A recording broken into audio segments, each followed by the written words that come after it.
Hello, everyone. Welcome back. I hope you're having a good day, a good week, and welcome back to the channel.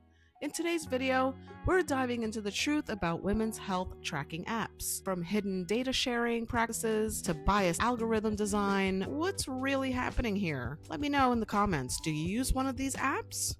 Are the apps you trust the most with your personal health data really on your side? You log your period, track your ovulation, note your moods, and even your sexual activity. But who else is watching? This isn't just about an app, it's about privacy, profit, and power. So let's get into it. Over the last decade, women's health tracking apps have exploded in popularity. Apps like Flow, Clue, Glow, and Natural Cycles boast millions of downloads. Women everywhere use them to track periods, fertility, PMS symptoms, pregnancy, and more. Why the boom? These apps promised empowerment. Knowledge is power, right? They said, take control of your cycle, learn your body, improve your health. And in many ways, they delivered. Millions of women were finally able to understand their patterns, track symptoms for doctor's visits, or plan for pregnancy with new confidence. But beneath the surface, a different story was developing. Now let's talk about privacy, or the lack of it. Most users assume their intimate health data stays private, but in reality, many apps collect more than just health information. They collect your location, your contact lists, your device data, and your browsing history. Even worse, some sell this information to third-party companies like advertisers, data brokers, even Facebook. Flow, one of the most popular period tracking apps, was caught sharing sensitive data with Facebook without users' consent. In 2021,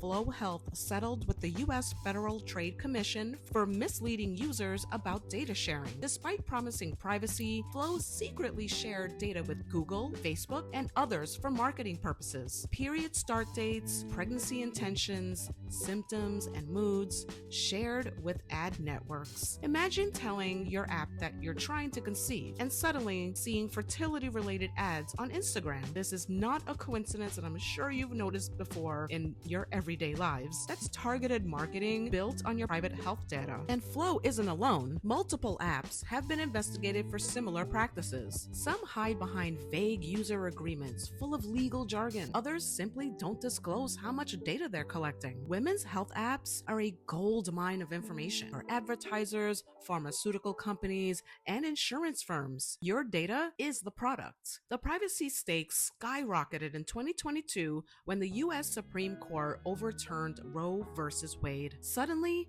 the personal data women shared with apps could be used against them. In states with abortion restrictions, health tracking apps pose a serious legal risk. Could period tracking apps put you at risk after Roe versus Wade? The fear wasn't just theoretical. In the past, criminal investigations, online search histories, and text messages have all been used to prosecute people suspected of terminating pregnancy. Now, period logs and ovulation tracking could be next. If your app knows you missed then it knows when you're likely. If that pregnancy disappears from your, it may raise some red flags. In response, some users deleted their apps. Others turned to old school methods such as paper tracking or encrypted apps with stronger privacy features. But here's the question: should women have to choose between managing their health and protecting themselves from surveillance? There's another problem: algorithm bias. Women's health is incredibly diverse, but many tracking apps rely on narrow data models, often built on predominantly white, cisgender, or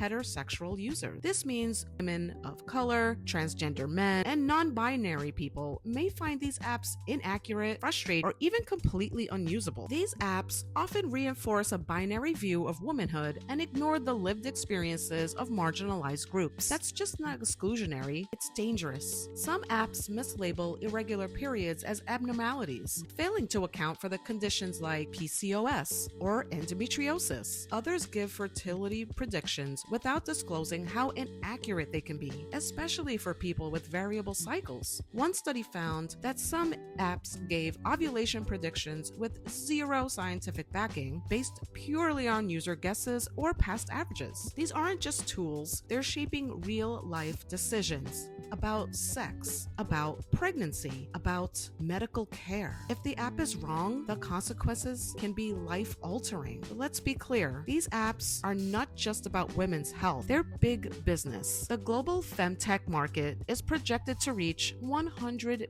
billion That's billion with a B by 2030, and health tracking apps are at the very center. So how do they make money? Some apps charge premium subscriptions, but most rely on another strategy: data monetization. We didn't need to sell the app, we sold the data. That's where the money was. From pharmaceutical partnerships to ad targeting, your health data is being sliced, diced, and sold, often without your full understanding. Even anonymous data, quote unquote, isn't truly anonymous. With enough data points, it's surprisingly easy to re-identify a person, especially when the data involves things like menstrual cycle dates and geolocation. But there is hope and momentum for change. Following the backlash, some companies have pledged to improve privacy practices. Flow introduced an anonymous mode. Clue has been transparent about not selling user data. Smaller apps like Drip and Yuki were built from the ground up with privacy in mind. In Europe, GDPR laws provide stronger protections. In the US,